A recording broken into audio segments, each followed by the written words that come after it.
two charged conductors are touched mutually and then separated. Okay.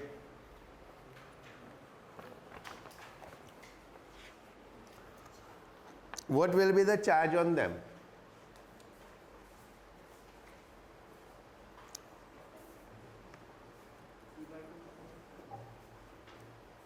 कितना कितना charge होगा? The answer is in ratio of their capacity. In ratio of their capacity. क्यों? When they are touched, then potential will be same. अगर touch कर दिया तो potential same हो गया. पोटेंशियल सेम हो गया मतलब V1 is equal to V2. V1 is equal to V2. तो V1 कितना? Q1 by C1. V2 कितना? Q2 by C2. तो Q1 by Q2 is equal to C1 by C2. That is in ratio of their capacity. Right?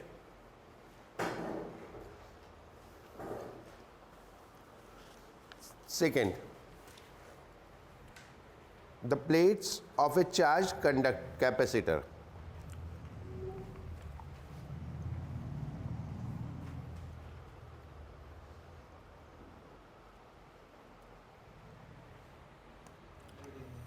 Good evening. एक charge capacitor है, उसको एक volt meter से connect कर रखा है, तो यानी उसकी वोल्टेज नाप रहा होगा. वोल्ट मीटर क्या करेगा? उसकी वोल्टेज नापेगा. Right. If the plates of the capacitor are separated further, plates को फर्दर सेपरेट किया, प्लेट्स को सेपरेट किया तो then what will happen to D? D increase हो गया तो सी डिक्रीज हो गया. Good. What will be the effect in reading of voltmeter? अब वोल्टेज क्या होती है? That is Q by C. But Q तो सेम रहेगा क्योंकि प्लेट्स को आगे पीछे करने में चार्ज तो कहीं जाएगा नहीं. By the conservation of charge, charge same रहेगा, कैपेसिटी कम हो गई तो पोटेंशियल बढ़ जाएगा. तो पोटेंशियल विल इंक्रीज, यानी वोल्टमीटर रीडिंग इंक्रीज हो जाएगी. Correct.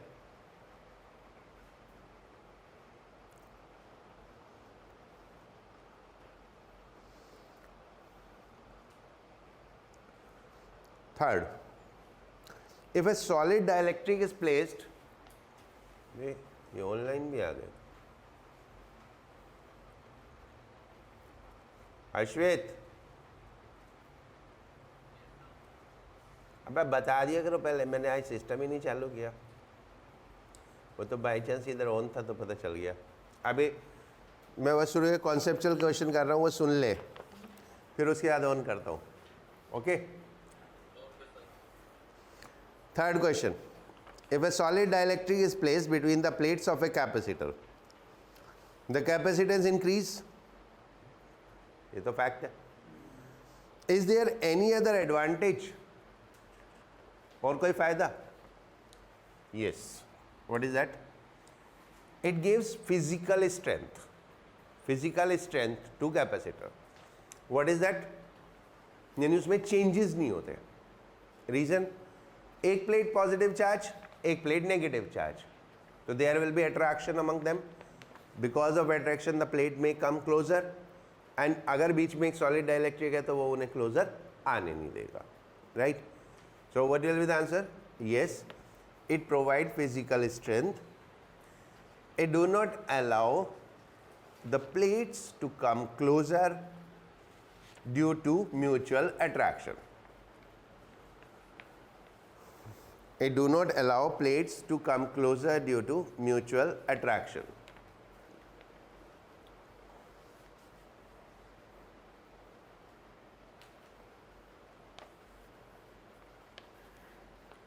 Correct. Fourth, can you place a parallel capacitor of 1 farad in your almirah? No. 1 farad is very large capacity. पूरी अर्थ का कैपेसिटेंस पता कितना होता है? अगर हम पूरी अर्थ को एक स्फीयर एज्यूम कर ले, दैट इज 712 माइक्रोफैरेड। 712 माइक्रोफैरेड अभी दिखाऊंगा निकाल के। ओके 712 माइक्रोफैरेड होता है, तो 1 फैरेड कितना बड़ा होता है, right? So 1 farad is very large unit, so it cannot be placed in this. Fifth, given a solid metal sphere and a hollow metal sphere which will hold more charge, both are of same radius. होलो हो solid हो, charge तो surface पे ही होना है और radius दोनों का बराबर है, तो दोनों पे चार्ज भी सेम होगा. That will be same charge because charge resides on surface.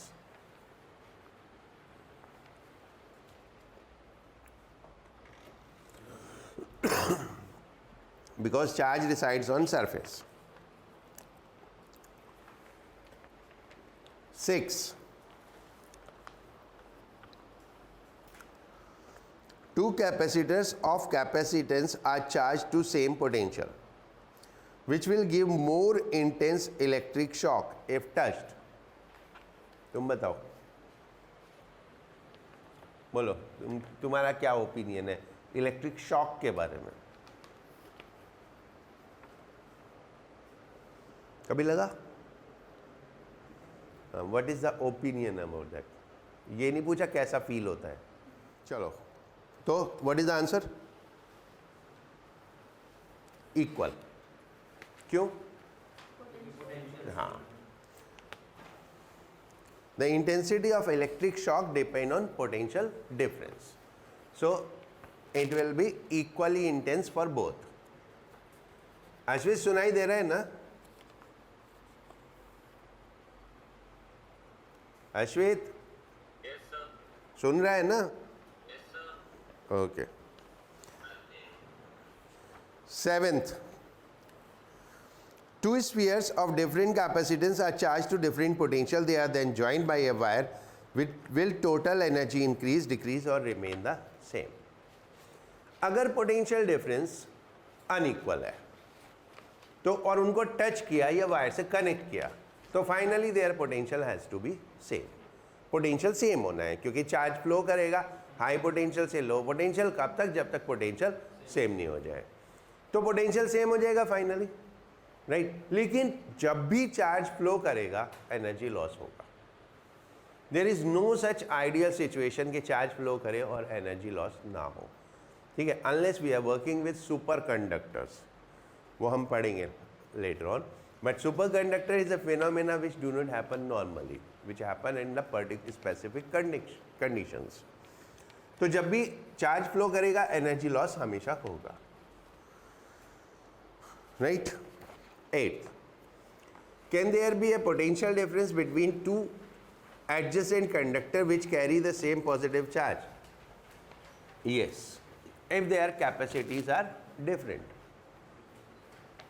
If their capacities are different.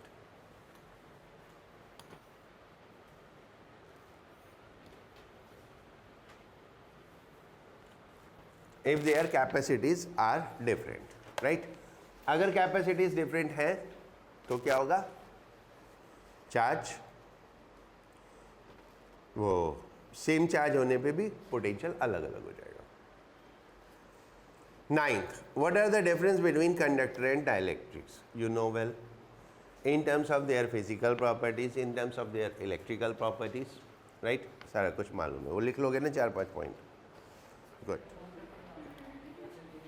Question number 12. देखो एक मिनट.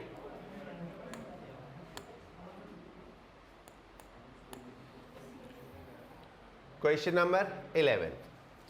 ये प्लेट्स का रेडियस है तो एरिया आ जाएगा प्लेट का कितना? पाई आर स्क्वायर. रेडियस को मीटर में कन्वर्ट करना मत भूलना, राइट? एरिया आ गया. ये डिस्टेंस बिटवीन द प्लेट्स, इसको भी मीटर में कन्वर्ट करना मत भूलना. ये डी हो गया. ठीक है। अब उसके बाद what is the capacitance? Capacitance हो जाता है epsilon not a by D. इससे जो आएगा वो हमेशा सही होगा unless you did a calculation mistake. Okay, what is the capacitance if a potential difference of 120 volt is applied? What will be the charge? Once you get the capacitance, तो Q is equal to CV, तो charge भी आ जाएगा। So it's just a basic question, right? ठीक है, plates हैं but circular plates हैं तो doesn't matter. Clear? Next कौन सा? 12। एक कैपेसिटर्स प्लेट्स, ये तो डी हो गया, प्लेट एरिया भी दे रखा है, डाइलेक्ट्रिक कांस्टेंट भी दे रखा है, चार्ज भी दे रखा है, पोटेंशियल डिफरेंस निकालना है। इसमें क्या हुआ? फॉर्मूला ही लगेगा सीधे सीधे। चलो कर देते हैं।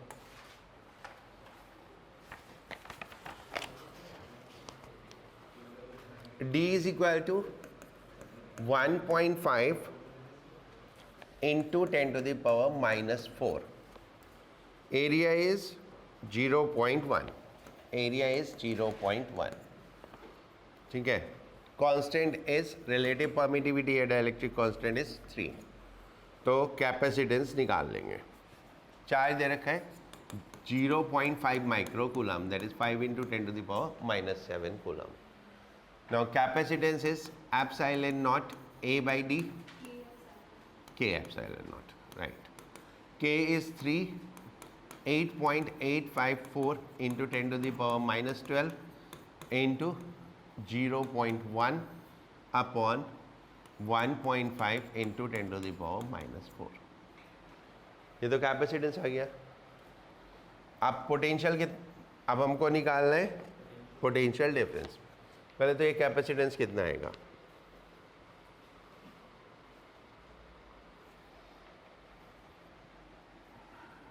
पोटेंशियल ही निकाल लेते हैं। V is equal to Q by C, correct? Q कितना? 5 into 10 to the power minus 7। C तो 1.5 into 10 to the power minus 4 upon 3 into 8.854 into 10 to the power minus 12 into 0.1, right? तो ये हो गई 7 and 4 11, तो बची 1 और 2, तो 10 to the power 2 तो ऊपर हो गया। देन ये कितना? 3 0.5, that is 2.5 upon 8.8।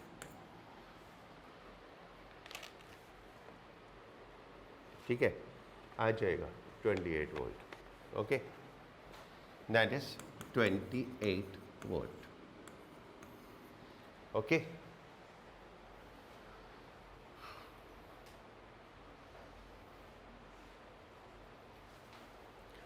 Now what is electric field intensity?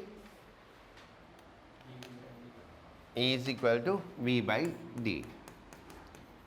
V is given as 28 and D is 1.5 into 10 to the power minus 4, right?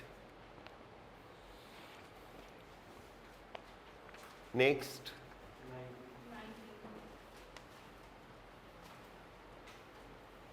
19।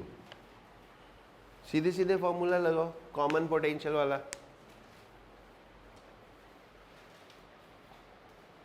ये छाप लिया।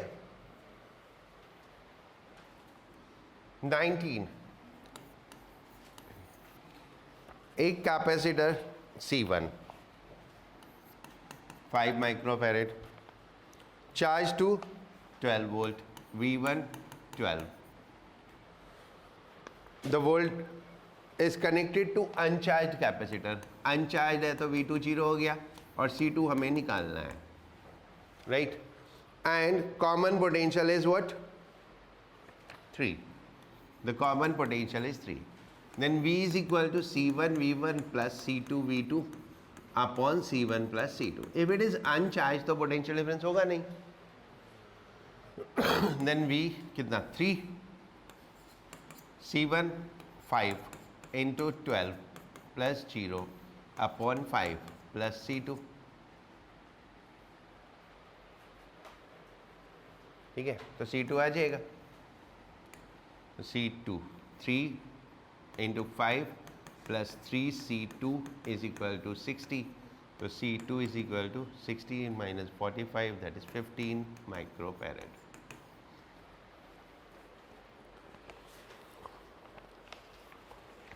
नेक्स्ट, डन, सारे हो गए ना? देखा मैंने पहले ही सारे मुश्किल मुश्किल करा दिए थे।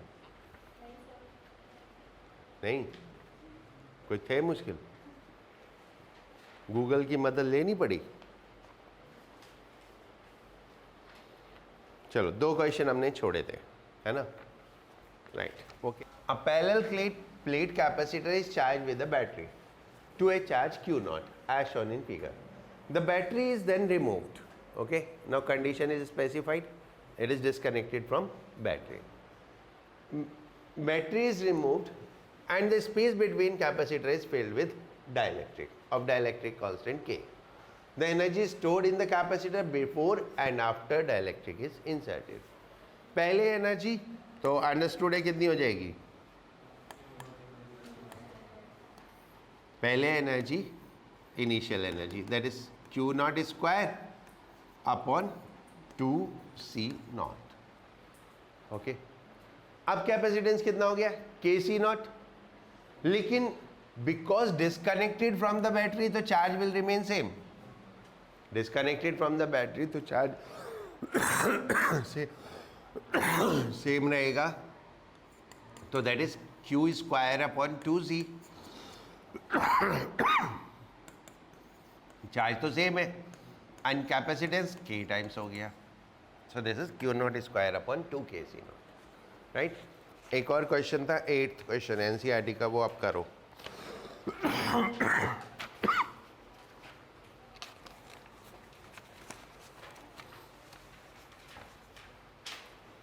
एनसीईआरटी का 8th क्वेश्चन, एंड ये सब आप भी सीबीएसई सिलेबस में नहीं है। ओके, बट कर लो, कुछ नहीं है, इसका कॉन्सेप्ट है। ठीक है, और ध्यान रखना मेरे को नहीं है आदत फालतू पढ़ाने की, मैं उतना ही पढ़ाता हूँ जितना ज़रूरत होती है।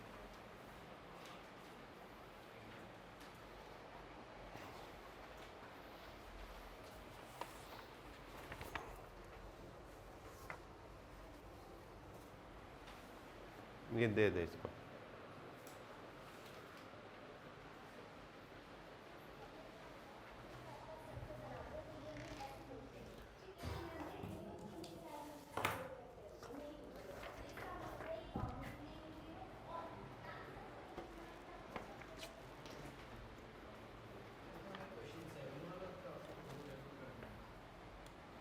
क्वेश्चन 8 होगा।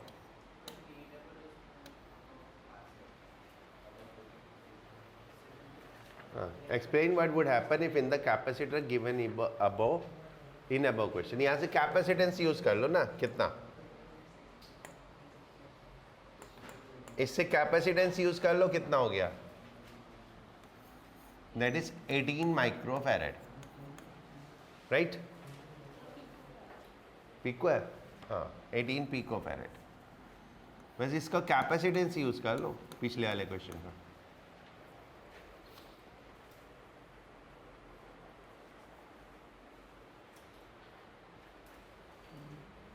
एंड प्लेट का डिस्टेंस पहले 3 mm था, तो पूरा का पूरा डाइलेक्ट्रिक से फिल किया, और डाइलेक्ट्रिक कांस्टेंट कितना है? 6।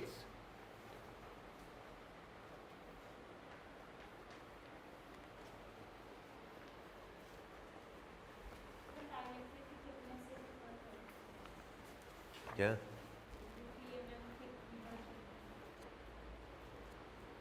3 mm ही डिस्टेंस था, तो पूरा का पूरा डाइलेक्ट्रिक फील्ड हो गया, तो K टाइम्स हो जाएगा, है ना?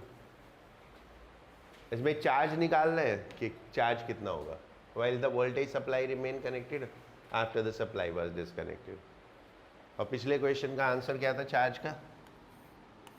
1 पॉइंट, यानी ये C0 था और ये Q0 इज 1.8 इंटू 10⁻⁻⁹ ये हमको दिया हुआ है।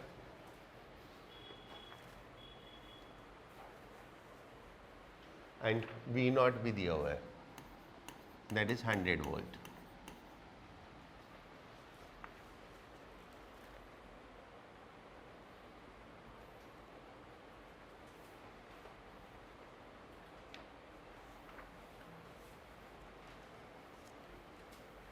जब वोल्टेज कनेक्टेड है तो चार्ज बढ़ जाएगा, कितना हो जाएगा, K टाइम, और कैपेसिटेंस तो K टाइम्स हो ही जाएगा।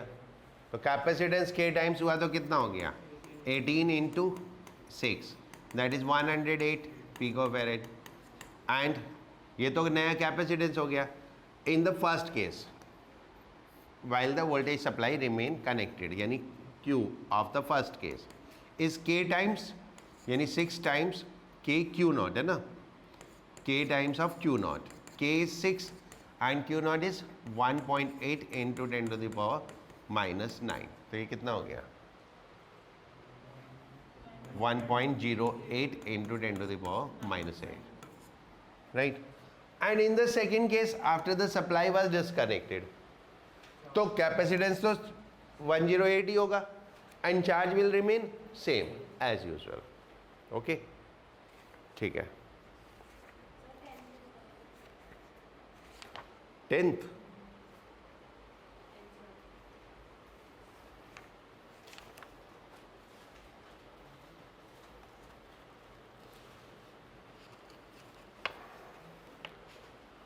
a 600 picofarad capacitor is charged to 200 volt. It is then disconnected to supply and is connected to another charged capacitor. How much electrostatic energy is lost in the process? ठीक है,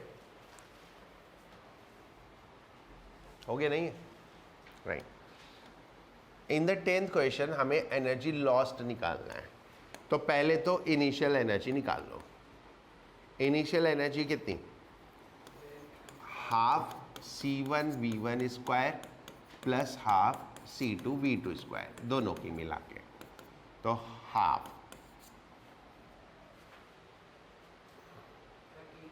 एक अनचार्ज था है ना, तो half into 600 picofarad है, तो 600 into 10⁻⁻12 and V is 200, तो 200 square that is 4 into 10⁻⁴. This is 2, then 1.2 into 10⁻⁻5, right? 1.2 into 10⁻⁻5 इतना एनर्जी था। Okay, now final energy. Final energy के लिए हमें पहले फाइनल पोटेंशियल चाहिए दोनों का, that is common potential. Common potential कितना हो जाएगा, C1 V1 plus C2 V2 तो 0 अपॉन C1 प्लस C2 है ना, दोनों आइडेंटिकल है, so that will be V निकालना है, कुछ भी कर रहे हो, दैट इज 100 वोल्ट। 100 हो गया। And then final energy is half C1 plus C2, तो 600 plus 600 into 10⁻⁻12 into V square, that is 10⁴। तो ये हो गया 6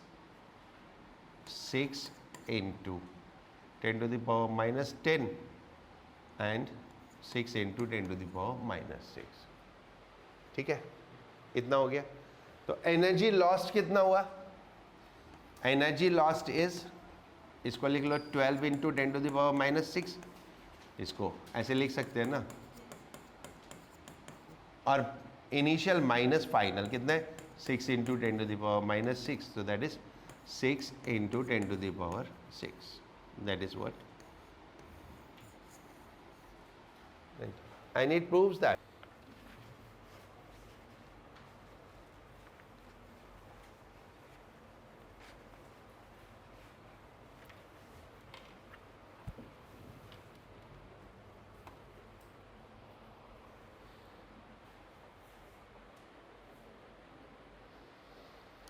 राइट, दो कैपेसिटर है, एक कैपेसिटर मैक्सिमम वोल्टेज कितनी बियर कर सकता है 6 kV, और दूसरा कैपेसिटर मैक्सिमम वोल्टेज कितनी बियर कर सकता है 4 kV. What does this maximum voltage means? We studied dielectric strength, याद है? अगर पोटेंशियल डिफरेंस बहुत ज़्यादा हो जाएगा तो डाइलेक्ट्रिक ब्रेक डाउन हो जाएगा, यानी अगर हम इससे ज़्यादा पोटेंशियल देंगे तो डैमेज हो जाएगा कैपेसिटर. तो मैक्सिमम इज डिफाइंड, ये हमें मैन्युफैक्चरर ने डिफाइन कर दिया कि आप मैक्सिमम वोल्टेज इतना दे सकते हैं. एंड क्योंकि कैपेसिटी है, वोल्टेज है, तो मैक्सिमम चार्ज भी डिफाइंड हो गया. मैक्सिमम चार्ज कितना दे सकते हैं वो भी पता चल जाएगा, राइट? तो V1 मैक्सिमम कितना? That is 6 kV. 6 ही है ना?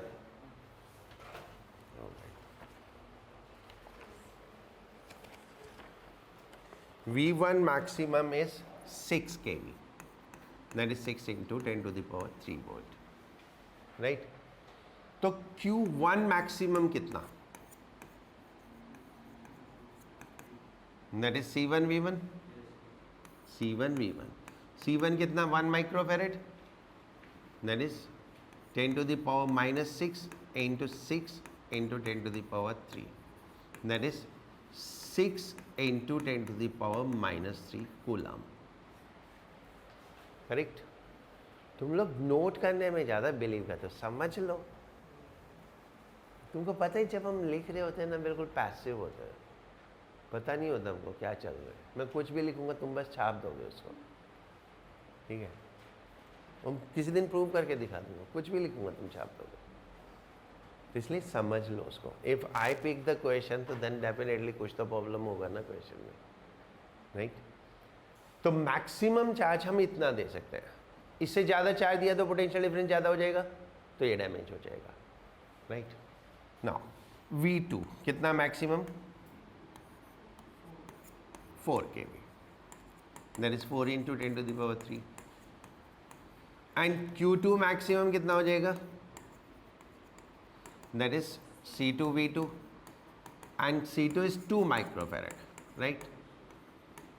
And this is 4 into 10 to the power 3. So then we can give 8 into 10 to the power minus 3 coulomb, right? So this capacitor can bear maximum 8, ठीक है? और पहला वाला maximum 6. If both connected in series, if both in series, then charge same.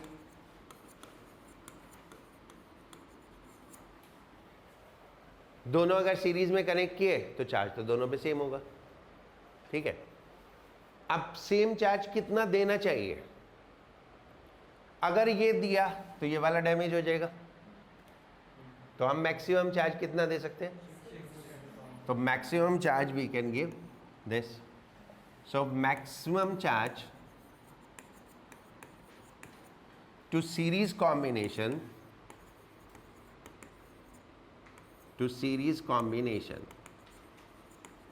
is can be given as Q1 maximum, that is 6 into 10 to the power minus 3. इतना हम maximum charge दे सकते हैं, ठीक है? अभी समझ में आ गया कैसे काम करते हैं? हाँ, क्योंकि अगर सीरीज में ये तो सेकंड वाला तो इतना चार्ज बियर कर जाएगा, लेकिन फर्स्ट वाला तो बियर नहीं कर पाएगा ना, बिकॉज फर्स्ट वाले की मैक्सिमम कैपेसिटी कितनी है?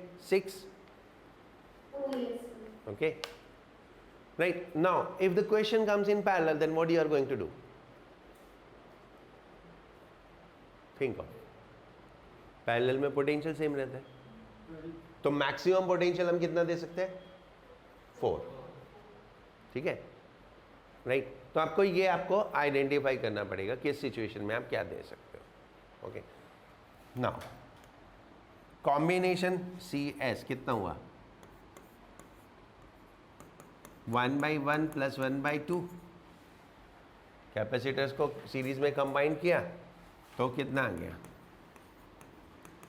2/3 into 10⁻⁻6 2/3 microcoulomb. So maximum potential difference that can be applied कितना maximum potential difference that can be applied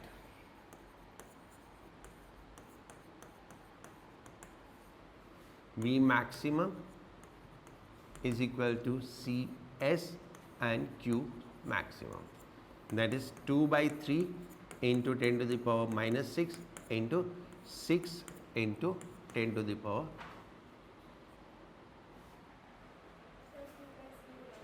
क्या गड़बड़ किया मैंने? V is equal to Q/C होता है. Okay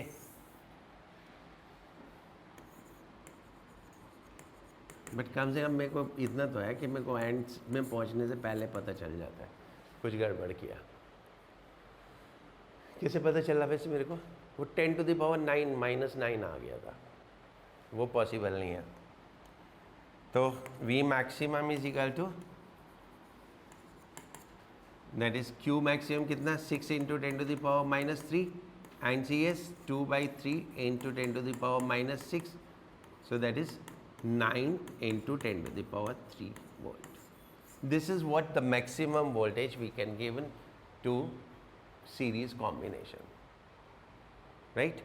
Maximum potential difference that can be applied to the series combination is 9 kV. Clear?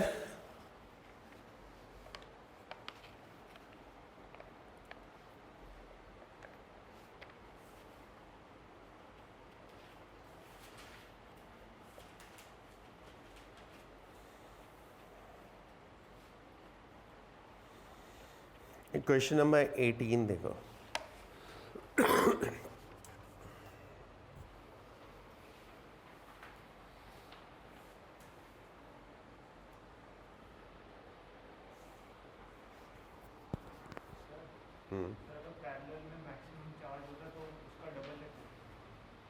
नहीं, parallel में अगर हमें मैक्सिमम चार्ज निकालना है तो पोटेंशियल लेंगे, पोटेंशियल से फिर दोनों पे चार्ज कैलकुलेट करेंगे. पोटेंशियल हमारा आ जाएगा 4 kV, तो उससे C1 पे चार्ज निकाल लो, फिर उसी से C2 पे चार्ज निकाल लो, फिर उनका sum. That can be the maximum charge given to parallel combination. Right? हो गया ना? Question 18.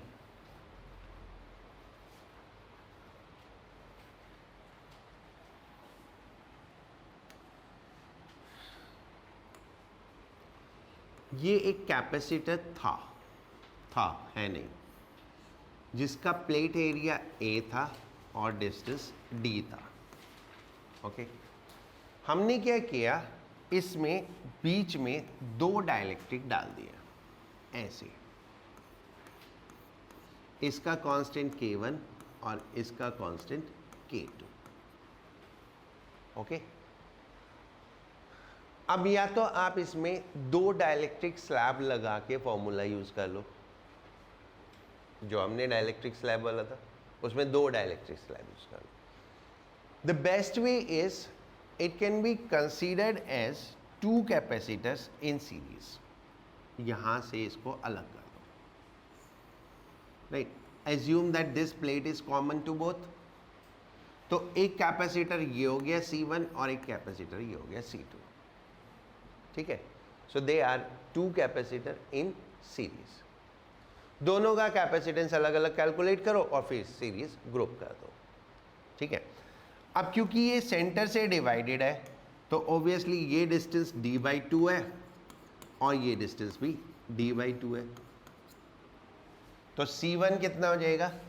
C1 is equal to K1 epsilon not A upon D/2, यानी 2K1 epsilon not A upon D. And similarly C2 हो जाएगा 2K2 epsilon not A/D. हाँ, अगर division कुछ different है तो डिस्टेंस उसी हिसाब से ले लो. अगर ये डिवीजन इक्वल नहीं है, d/2 d/2 नहीं है, तो जिस हिसाब से है उस हिसाब से ले लो, right. And then net capacitance कितना हो जाएगा, 1/c is equal to 1/c1 plus 1/c2। बाकी आप ऐड कर लोगे ना।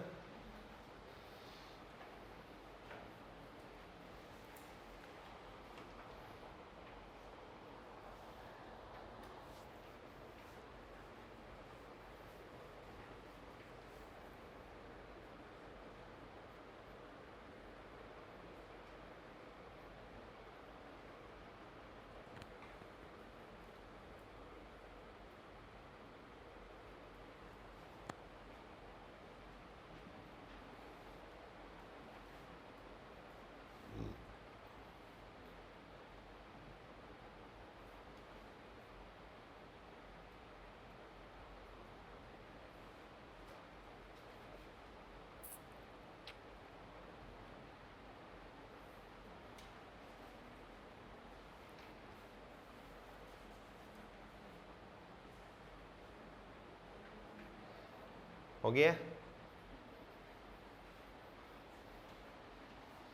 ना। इसमें एक और पार्ट है, what is that, this was a capacitor, the plate area A and distance d। इसमें दो डाइलेक्ट्रिक फील किए ऐसे,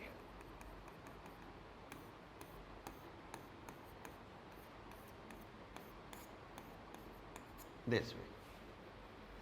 Now this can be considered as two capacitors in parallel. Two capacitors in parallel. कैसे, इसको ऐसे ले लो, ये टर्मिनल हटा दो, this is what,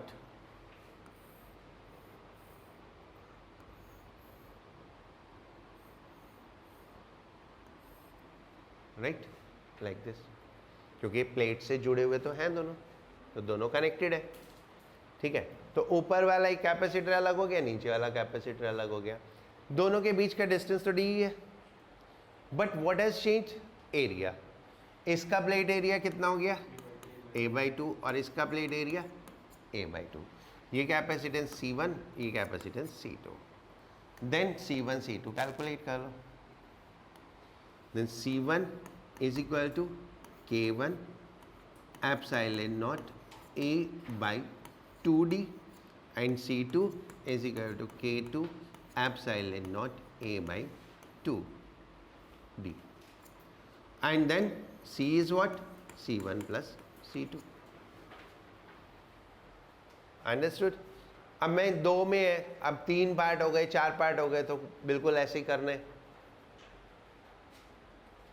अगर 3 स्लैब डाल दिए ऐसे ऐसे ऐसे, तो क्या होगा, जितने स्लैब है उतने कैपेसिटर हो गए सीरीज में, या ऐसे डाल दिए तो जितने स्लैब है उतने पैरेलल, राइट। बेसिक कॉन्सेप्ट समझ में आ गया, राइट।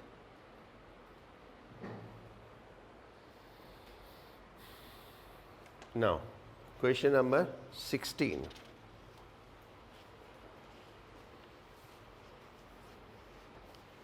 क्वेश्चन जब समझ में आ जाए तो मुझे बताना, सॉल्यूशन नहीं, क्वेश्चन कि क्या क्या हुआ।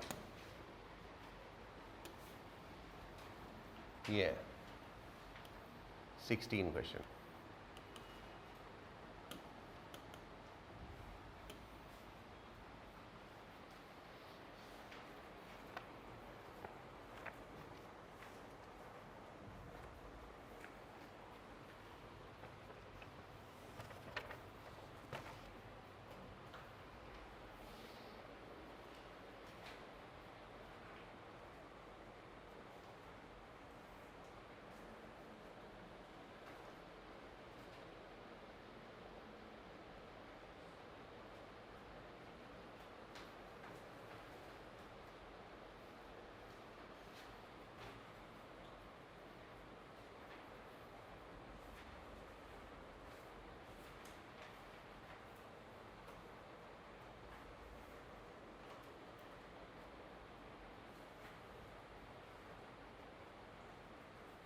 पढ़ा, क्वेश्चन समझ में आ गया। आगे तो मेरे को एक्सप्लेन करो।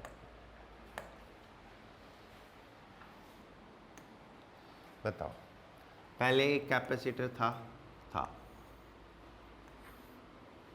इसकी प्लेट के बीच का डिस्टेंस कितना था? 3 mm। 3 mm। इसमें डाइलेक्ट्रिक था constant 4, K is equal to 4, right.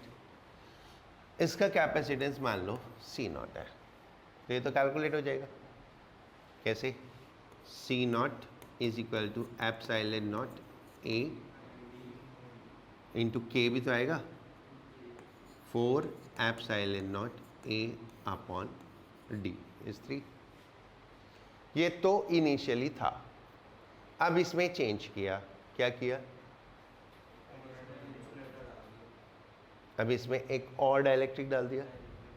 कितना mm? अब प्लेट्स के बीच का डिस्टेंस कितना हो गया? 8। So now the new situation is, it is like this. This is 3, this is 5, and this is K1 is equal to 4 and K2 हमें निकालना है ना। एंड अब ये कंबाइंड कैपेसिटेंस कितना है? C0/3 ऐसे क्वेश्चन में दिया हुआ है ना, right. So how we will do, अभी अभी बताया था मैंने, दो कैपेसिटर सीरीज में, इसको मान लेते हैं C1, इसको मान लेते हैं C2। तो C1 कितना? C1 is 4 epsilon not A/3 and C2 कितना? K2 epsilon not A upon 5। और ये सीरीज कॉम्बिनेशन है ना, तो 1/C इन सीरीज है ना, 1/C in series is equal to 1/C1 plus 1/C2। अब ये सीरीज में कितना आया था? C0/3, और C0 कितना था? ठीक है, so that is 3 upon C0 is equal to 1/C1 plus 1/C2, correct. अब C0 की वैल्यू भी रख दो, C1 की वैल्यू भी रख दो, C2 की वैल्यू भी रख दो, तो ये कितना हो गया? 9 अपॉन 4 एप्सिलॉन नॉट A। ये कितना हुआ? 3, और ये हो गया 5 upon K2 epsilon not A। Now epsilon not A तो कैंसिल हो गया, right. This is 5/K2 is equal to 9/4 minus 3/4। 9/4 minus 3/4 कितना हो गया? 3/2। तो K2 कितना आ गया? K2 is equal to 10/3, that is 3.33, correct.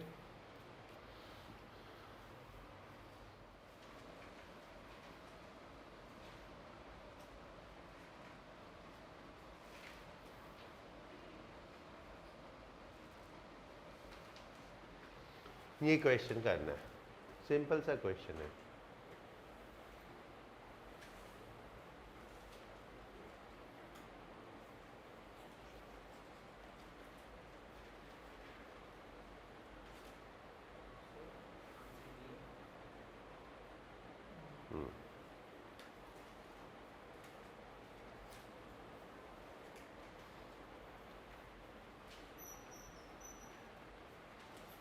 देखो, अभी अभी हमने पढ़ा था, अगर कैपेसिटी में कुछ चेंजेस होते हैं तो क्या होता है।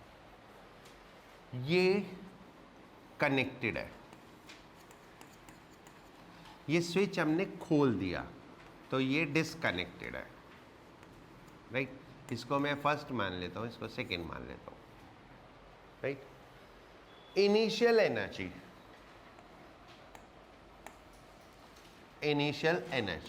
यानी पहले जो थी, दोनों की इक्वल, क्योंकि आइडेंटिकल कैपेसिटर है, दोनों पैरेलल में कनेक्टेड है, कैपेसिटेंस सेम, वोल्टेज सेम। तो अगर एक की यू नॉट तो दोनों की 2 यू नॉट हो गई इनिशियली। अब हमने स्विच खोला और डाइलेक्ट्रिक डाल दिया। स्विच खोल के डाइलेक्ट्रिक डाला तो ये तो कनेक्टेड रहा और ये डिसकनेक्टेड है। तो जब कनेक्टेड होता है तो एनर्जी k टाइम्स बढ़ जाती है। तो फाइनल एनर्जी पहले वाले की कितनी, k टाइम्स यू नॉट, और डिसकनेक्टेड होता है तो 1/k टाइम्स हो जाती है। ऐसा पढ़ा है हमने, पलट के देख लो पेज। कनेक्टेड होता है तो k टाइम्स हो जाती है और डिसकनेक्टेड होता है तो 1/k टाइम्स हो जाती है। ठीक है, तो डिसकनेक्टेड वाले की कितनी हो गई, u not by k, k is equal to 3 है, तो ये हो गया 10 u नॉट बाई 3। तो रेशियो कितना आ गया, 3:5, u1 by u2, that is 2 u naught upon 10 u naught by 3. So this is 3:5. इतना सिंपल था, है ना।